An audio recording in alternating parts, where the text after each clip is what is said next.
Well, the changes that I see mostly is in the social media.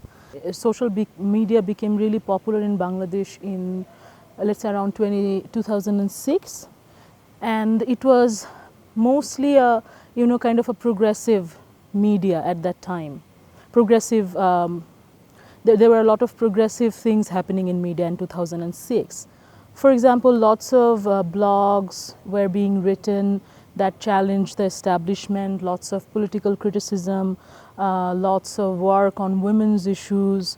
A lot of women writers were writing about how they face, what they face on a daily basis. So it was kind of creating an awareness at many different levels. And blogging was a space where a lot of progressive movements were going on.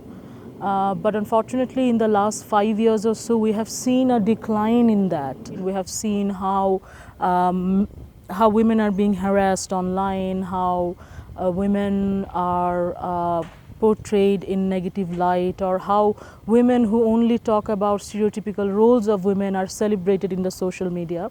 So that I think is a rather regressive portrayal of what a good woman is and how a woman should be treated, or how a woman is treated in the cyberspace. So yeah, there is a real difference that I see, let's say 10 years ago and since last few years.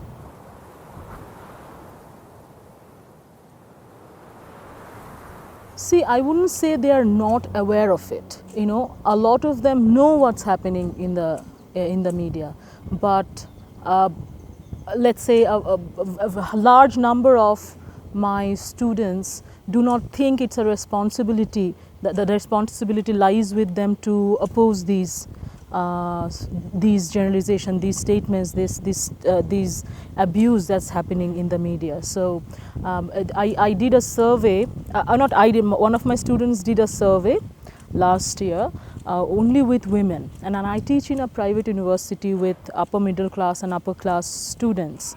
And the report that came was really horrifying. Almost 90% of the girls had faced cyber bullying or cyber harassment at least once in their lifetime. So that's very worrying of the trend that we see, and also how the men should behave on cyberspace is being dictated by this very macho, ultra masculine discourse, which really needs to be countered.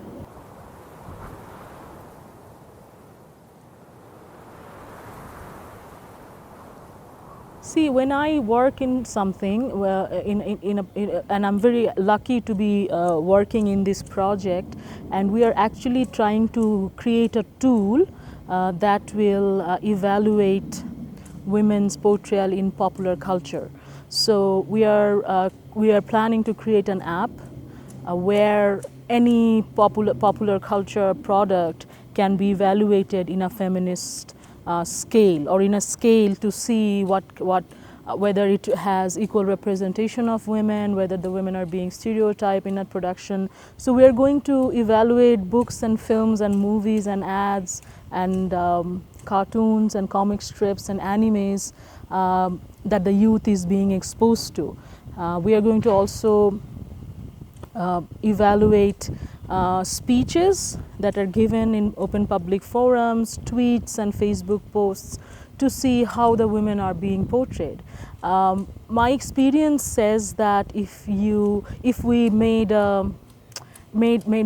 something that the youth is not interested to use, or we are dealing with millennials, and so we need to give them something that will help them understand the reality of media. So that's what we're planning to do, and it actually stems from what I have seen in Bangladesh working with the young people. So I'm working with feminist activists from across Asia.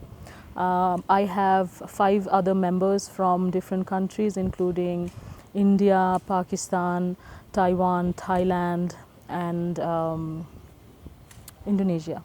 So we are really excited about it, and we hope that it really gets around and people understand that this kind of portrayal of women is detrimental to the whole society. It's not only about women when these things come into play. It's also about men, and it is so, you know, when in a society where women is safe, everybody is safe.